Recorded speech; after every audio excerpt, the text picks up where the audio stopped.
Hello, it's Joe, and welcome to another Minecraft survival video. In this episode, I'm going to make the slime farm, which is great. So off camera, right, I fired up Amidst, which is a seed viewer. It's great for viewing your seed if you want to do that. But I went into it and found 3 adjacent slime chunks, which I have flattened out over here. Yeah, I'm gonna make a slime farm using these slime chunks. I plan on clearing them out using a TNT duping flying machine, which I threw together well, not really quickly. It took me like 2 days to design it, and I wasn't able to make a full design. I have half of it, so I'm just gonna use half a TNT duping flying machine, which is great. Actually, now that I think of it, I don't have any use for slime balls except for making flying machines that would help me to dig out this hole for the slime farm, but whatever, I'm gonna do it anyway. It's getting dark, or it's going to get dark. So the one problem that I have right now is that there's water here. If you don't know, TNT, water mitigates the blast from TNT, and the TNT doesn't blow up any blocks. I went to a desert and collected some sand, and I'm going to use this sand to fill in the water so that the TNT will blow up the water. Now I'm only going to do this on the surface, so hopefully there's not much water underground. If there is, I'm gonna swoop in and sponge it with sponges I got. So let's start with the sanding. Let me get a few stacks. I'm going to fill the whole area inside of chunks as well as a little bit on the outside, because I'm gonna have the TNT go from the edge of the chunk, so it's gonna blow up a few blocks outwards, and sand is very soft of a block. It has a low blast resistance, so it's gonna make a hole further over than normal. So I'm gonna do that too, so that the water won't flow in from the river. So about the ocean monuments, it's a wild story. So I went to the ocean monuments. I did it off camera because I'm pretty sure you've all seen people go through ocean monuments in the past before, because they've been out for many years and many people have gone through them. The same thing as with the Ender Dragon. That's why I didn't show the Ender Dragon fight, was because you've probably seen it hundreds of times before from other people. So I didn't want to bore you with the same content that you've seen. You've probably also seen many people go through the end before, but I included that one because I didn't want to do too much off camera. I wanted to show you some stuff that was happening behind the scenes, But I did go back to the end and get a bunch more shulker boxes or shulker shells. I don't know if I've shown you before. If I've shown you yet, but I got a lot of shulker boxes or shulker shells, which is great because I'll be able to make a lot of shulker boxes. So back to the ocean monument stuff. So I went to the one we had in our iceberg frozen ocean biome, which was great. It was really close. So it's oh, okay, great, I can just go to this. I go to it. It clashed with an iceberg when it was generating, so the top part of it was completely full of packed ice, and packed ice is a solid block. So what happened is the Elder Guardian suffocated and died inside of the packed ice, so there were only 2 Elder Guardians in the ocean monument. The next thing is that that ocean monument had no sponge rooms at all. So I went to the second one that was nearby. This time that one had 3 Elder Guardians, but this one also didn't have any sponge rooms. So I was like, what? Why? So I fired up Amidst again and located the nearest other ocean monument, and I went to that one. So now I'm three ocean monuments, right? I'm not sure if this one had a sponge room or not.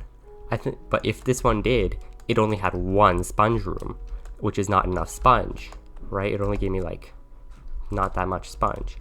So I had to go to a 4th one. This 4th one also only had 1 sponge room, which was crazy. I want my sponge, So then I had to go to a 5th one. I went to a 5th ocean monument, This one also had only one sponge room in it. But I got 3 sponge rooms worth of sponges, so I was satisfied with that.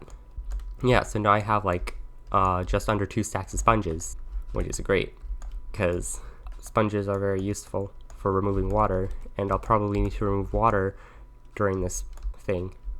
Alright, so I will fill the rest of this up. Welcome to the time lapse. So there's been a big jump in time between when I recorded the last clip and now.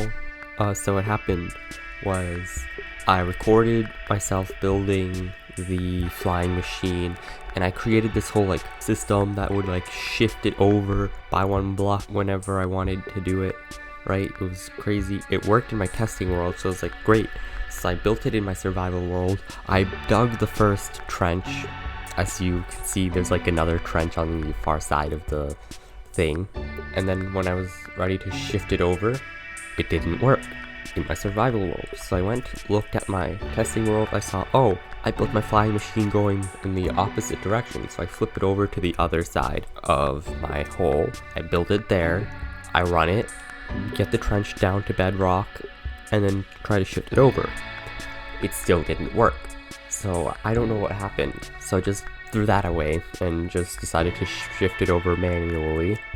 Also, I made like the border around the thing where I put like the sand and the concrete. I moved that out by 1 block. You might notice that there's a gap. I don't know if you can see that. I'm not looking at the time lapse right now while I'm recording this.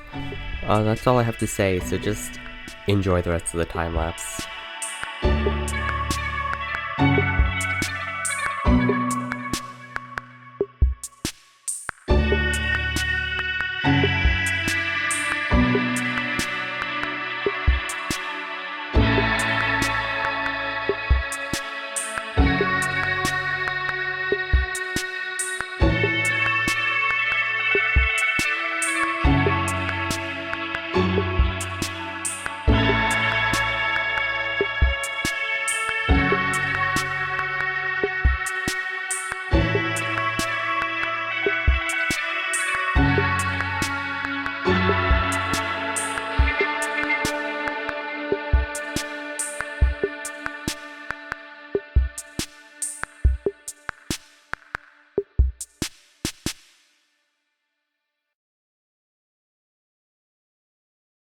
So the machine is done doing its work.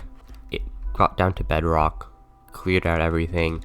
You also might notice that that my lighting looks a little bit different. It's because I installed the latest version of Optifine, and I'm using the shaders, like the internal shaders, which I quite like. But yeah, this is the final setup I used for my flying machine. Right, so I had a little thing that would shift it over. I placed a redstone block. Right, I have this little, I have this little path of grass here, and I would place the redstone block here. That would pull that. These observers would push or activate these pistons and push out this machine. And then I would have to manually like shift this over, the thing that was pushing over or sending back my flying machine. So this is my hole right here. It's not too pretty. YouTube compression is probably killing the video when I'm looking at this bedrock right now. So let me not look at it. I did find a few diamonds. I swooped in and picked them up. I don't remember how many diamond ore I got, but I got quite a few. There was a large amount of it. There's some gold spotted around. I don't have a gold farm yet, so I'm still collecting my gold. I might take the redstone as well, because I don't have like a steady source of redstone. But yeah, right now, we can't have this as the floor, because 2 reasons. 1, slimes won't spawn here, because it's all like jagged, and 2, nothing can spawn on bedrock, so even if it was flat, we'd have to do something. So I'm gonna go and fill up something here, and I'll be back. Okay, so it's a while later. I finished filling the bottom of the pit with stone slabs. I didn't get the golden redstone yet. I'm gonna hold off on making the slime farm itself for now, because I want to figure out what design I want to do and like what I want to do with this farm. So I'm just gonna leave it here, and we'll get back to it in a later episode. Also, what I'm planning to do for this is, after I build the farm, I'm just gonna have white concrete walls going all the way up to the top. It's gonna be a lot of white concrete, but I'm planning on building with like white concrete for like a clean, futuristic look. That's what I'm planning to have my builds look like for during this world. I think it'll be nice, just like white concrete and maybe like cyan, terracotta, and prismarine lamps for everything. I feel like that'll look nice, and also quartz. But yeah, that'll be it for this episode. I hope you enjoyed it, because it was a lot of fun to do my TNT duper flying machine. But and now I'll be able to actually do like some real designs that actually work from people who know what they're doing, because I'll be able to get lots of slime blocks. So I'll see you next time. Bye.